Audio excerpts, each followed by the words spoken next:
Very good morning to all of you. Welcome again in home science class.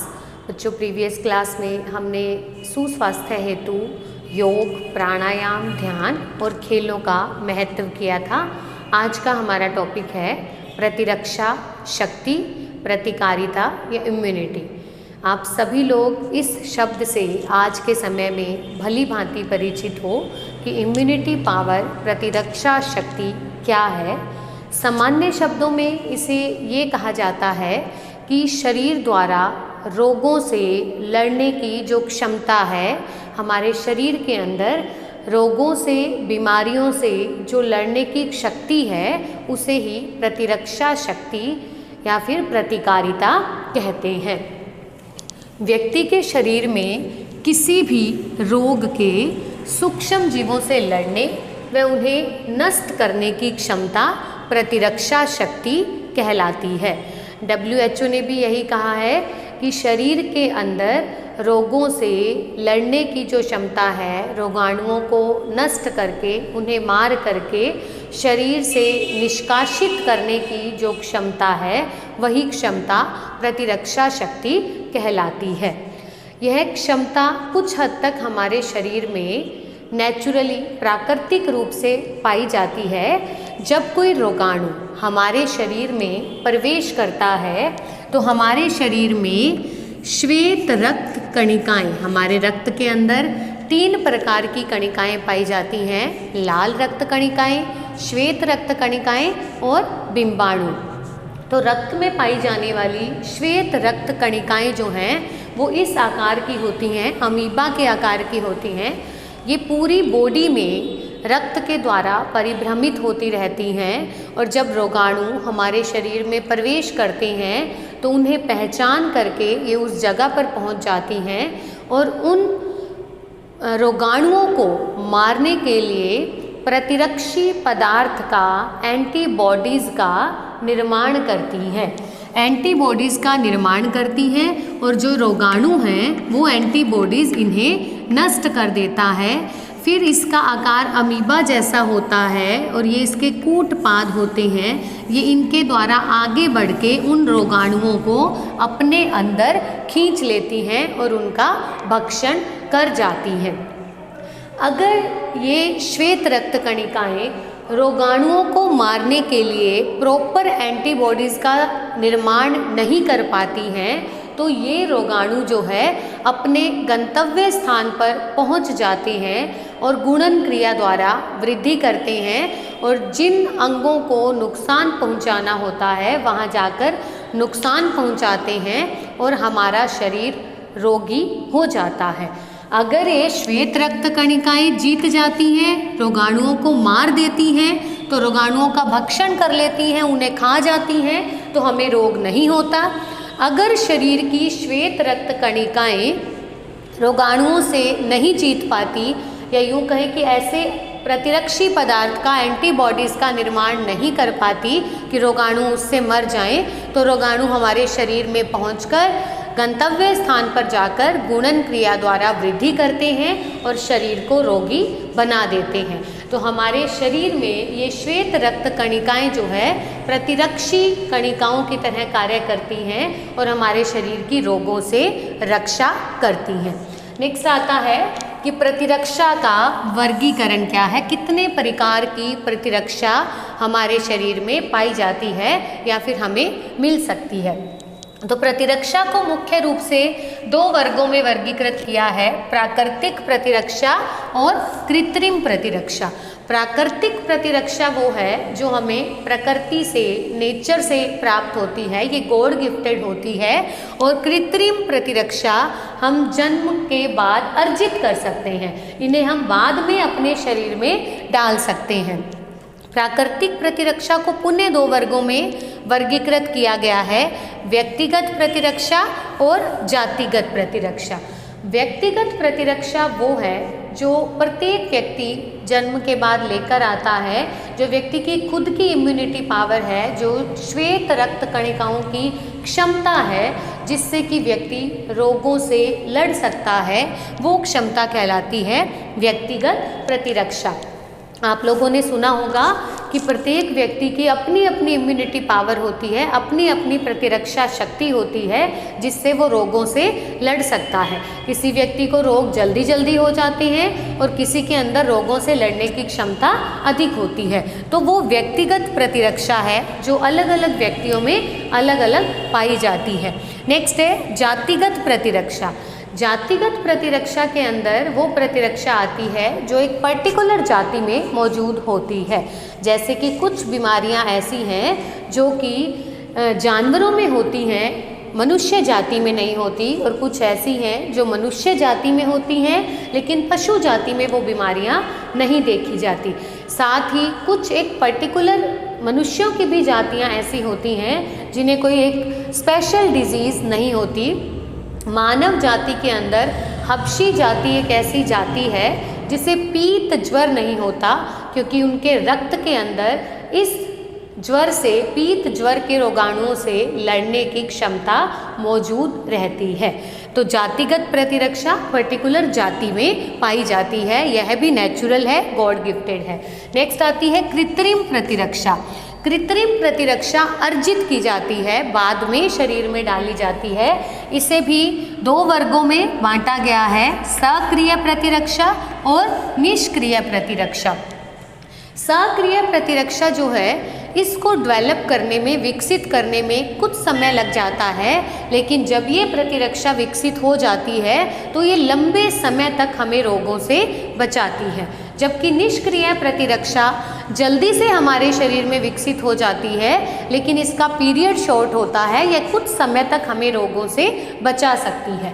सक्रिय प्रतिरक्षा को पुनः दो वर्गों में वर्गीकृत किया, रोग होने के बाद और टीकों द्वारा उपार्जित। रोग होने के बाद जो प्रतिरक्षा शक्ति विकसित होती है वो व्यक्ति के अंदर स्वयं विकसित होती है।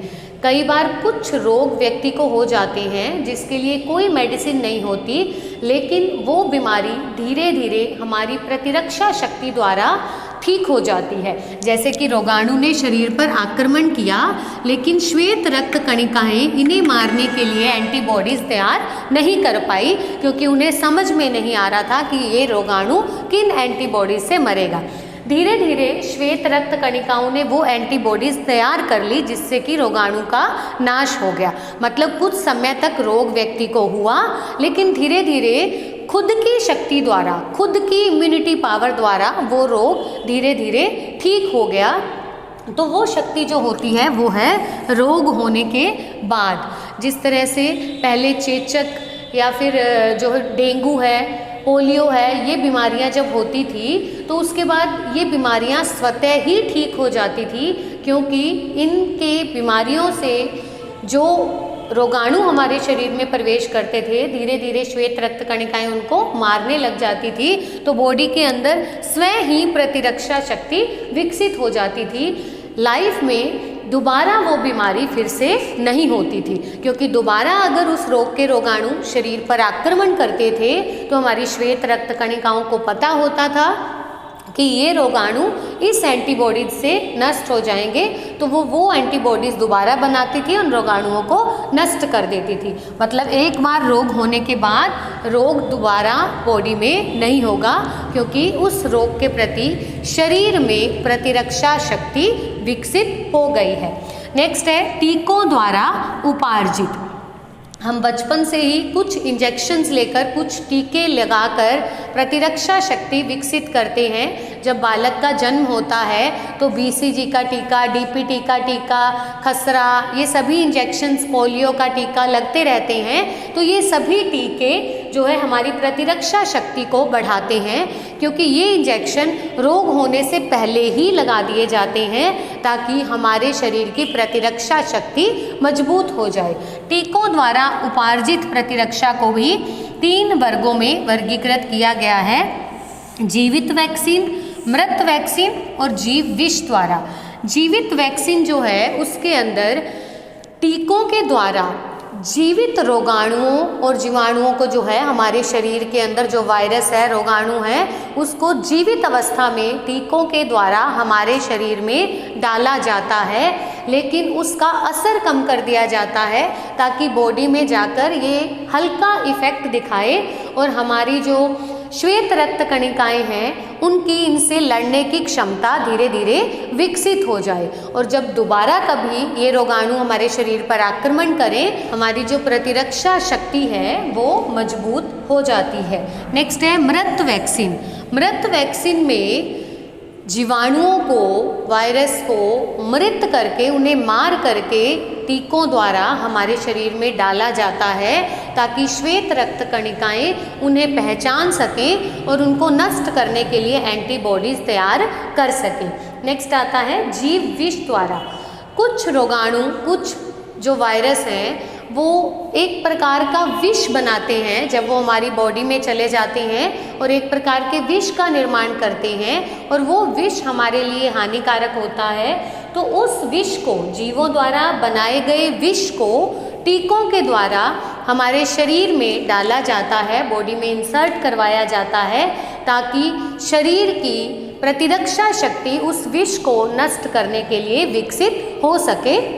हमारी श्वेत रक्त कणिकाएं उस विष को खत्म करने का, नष्ट करने की शक्ति जो है वो धीरे धीरे विकसित कर सकें ताकि दोबारा जब ऐसे रोगाणु, ऐसे बैक्टीरियाज, ऐसे वायरस हमारी बॉडी में जाएं और वो कोई ऐसा हानिकारक पदार्थ बनाएं तो हमारी श्वेत रक्त कणिकाएं पहले से ही उन हानिकारक पदार्थों से, उन विष से लड़ने की क्षमता, उन्हें नष्ट करने की क्षमता उपार्जित कर चुकी हूँ। तो ये था टीकों द्वारा उपार्जित। नेक्स्ट आता है निष्क्रिय प्रतिरक्षा।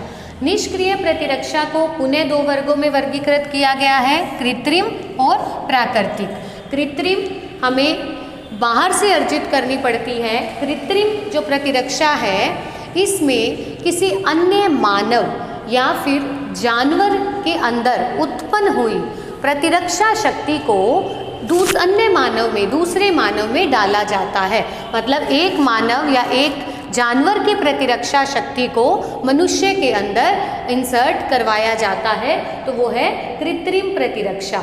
कृत्रिम प्रतिरक्षा में एंटीटॉक्सिन और गामा ग्लोबुलिन आ जाते हैं। एंटीटॉक्सिन जो है वो मनुष्यों की प्रतिरक्षा शक्ति या जानवरों की प्रतिरक्षा शक्ति को, उनके द्वारा तैयार किए गए एंटीबॉडीज़ को किसी जो रोगग्रस्त मानव है उसकी बॉडी में इंसर्ट करवाया जाता है ताकि वहाँ उनकी श्वेत रक्त कणिकाएं भी वैसी एंटीबॉडीज़ का निर्माण कर सकें। जैसे इन दिनों में आपने सुना होगा कि कोविड के समय में जो एक बार कोरोना से ग्रस्त होकर ठीक हो चुके हैं, उनकी प्लाज्मा जो है वो कोरोना ग्रस्त व्यक्ति को दी जा रही थी ताकि दोबारा एंटीबॉडीज़ इजीली डेवलप हो सके और वो व्यक्ति भी ठीक हो सके। तो वो एंटीटॉक्सिन जो है ये मेथड रहता है कि इस मेथड के द्वारा एक रोगी व्यक्ति जो ठीक हो चुका है, जिसके अंदर एंटीबॉडीज़ बनी हुई हैं, उनकी एंटीबॉडीज़ को दूसरे रोगी व्यक्ति के अंदर डाला जाए ताकि उनमें भी वो प्रतिरक्षा शक्ति डेवलप हो सकते। नेक्स्ट है गामा ग्लोबुलिन। गामा ग्लोबुलिन के अंदर गामा किरणों को शरीर में इंसर्ट करवाया जाता है जिससे कुछ समय के लिए प्रतिरक्षा शक्ति बन जाती है। नेक्स्ट आता है प्राकृतिक। प्राकृतिक जो है वो हमें प्रकृति से प्राप्त होती है। इसमें फर्स्ट है अपरा द्वारा। इसमें अपरा के द्वारा, माता की अपरा के द्वारा जब तक शिशु माता से जुड़ा हुआ है तब वो माता की प्रतिरक्षा शक्ति का उपयोग करता है रोगों से लड़ने के लिए। मतलब एक मनुष्य की प्रतिरक्षा शक्ति दूसरे मनुष्य को बचा रही है तो उसी को निष्क्रिय प्रतिरक्षा कहते हैं। माता की अपरा द्वारा जब भ्रूण की प्रतिरक्षा शक्ति विकसित होती है तो वो निष्क्रिय प्रतिरक्षा कहलाती है। नेक्स्ट है स्तनपान द्वारा।